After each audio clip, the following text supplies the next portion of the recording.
Let's enter into the next sutra.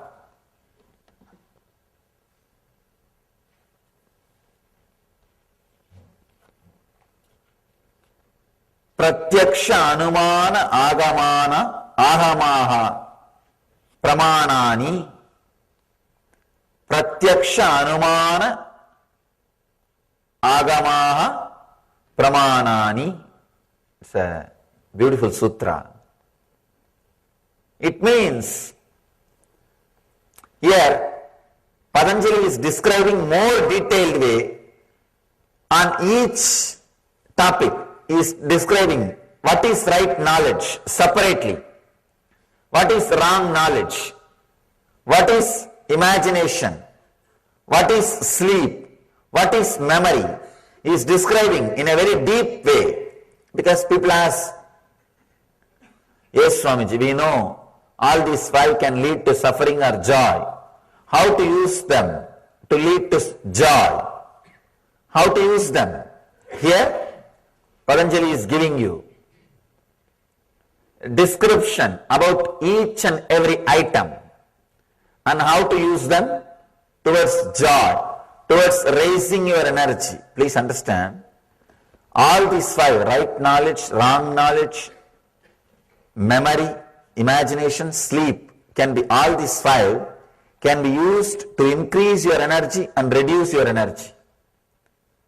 Either they can bring you miracle powers, extraordinary energies, or they can make you more and more dull, dead, depressed, sober.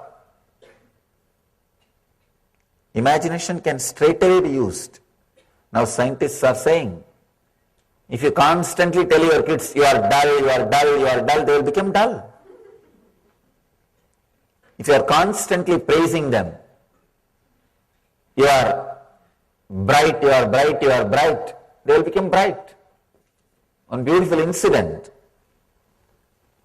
in Ramakrishna's life, when his young disciple Vivekananda used to come to him, Ramakrishna will constantly repeat, you are incarnation of Shiva and Vishnu, you are incarnation of Narayana, you are incarnation of God. Disciples used to ask him, the other disciples, what is this? He is a young boy who is going to a college, you are saying he is incarnation of God, how can it be? Ramakrishna says, don't bother about that, just by my word he will become. He will achieve that state.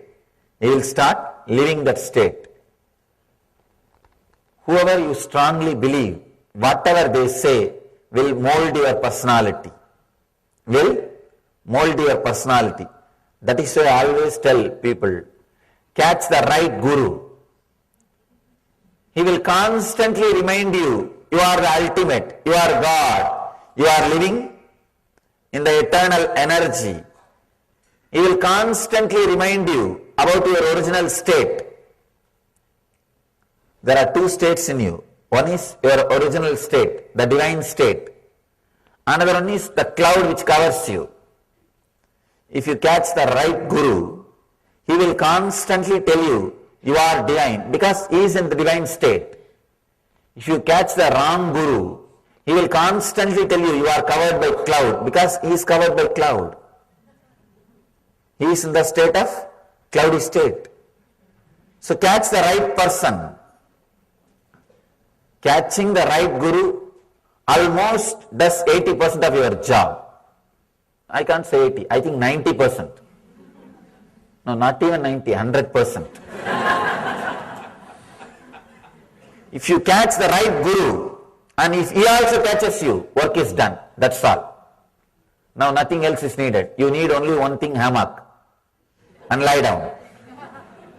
Swing in your hammock, you are on your way to enlightenment. Swing your way to enlightenment. If you catch the right guru and he also catches you, work is done. Because he will constantly kindle your right imagination. He will constantly make you understand the right truth. Understand? Working on imagination and all, you don't need separate time. Sometimes people come and ask me, especially the close devotees, Swamiji, in other organizations, more and more they get involved. They practice too many practices. They do a lot of practice. They spend too much of time in spiritual practices. With us, the more we get involved, we don't practice anything at all. Even 1 or 2 meditations we are doing, Nitya Jaya or anything, we stop. We don't practice. What is this? Please understand, those gurus do not know how to use the power of your imagination. I am rightly using your power, your imagination, because of the 24 hours you are in meditation. Your right idea you carry about you is a 24-hour meditation. 24-hour, that imagination gets strengthened in you. 24-hour you are meditating. 24-hour you are growing towards the higher consciousness. There are 2 kinds of teachings. One, teaching you are a beggar. Beg every day, only then you can become millionaire. Then what you will do? Every day you will do 3 pranayam or 3 hours pranayam. Either 3 pranayam or 3 hours pranayam. It's more or less like begging. But have you ever seen a person begging penny by penny, dollar by dollar, becoming billionaire or millionaire? No. It can never happen, because what he makes every day he has to spend for his survival. So this is one kind of practice, sadhana. If you look at them, you will see that they are very serious. Whole day they will be closing their nose and blowing the nose, doing all kinds of practices, standing upside down, topsy-turvy, doing all kinds of asanas, pranayam, this, that. They can't waste even 10 minutes. They won't waste even 10 minutes. Even when they talk, they will use measured words. When they get some time, they will close their eyes and sit. Even the few minutes they don't want to waste. They will close their eyes and sit. I have seen very foolish ideas being taught to people. I have seen one group teaches their disciples, the more you keep your eyes open, the more energy you will lose. No, really. And those poor guys, whenever they get even 2-3 minutes break, when they don't have anything to do directly, they close their eyes and sit. Morose, long-faced, wrong imagination. Using the imagination to create more and more bondage. But instead, the other side, the right guru, he teaches, you are already enlightened. Nothing else needs to be done. The moment this thought is strongly put inside a person, he starts behaving like that. He starts living like that. He starts experiencing the courage. He starts experiencing the confidence.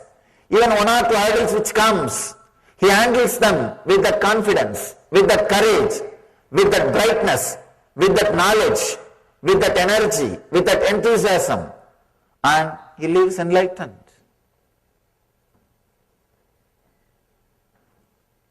I am not interested in teaching you first wrong concept that you are a beggar. Then second wrong concept, you have to beg, only then you can become millionaire. No.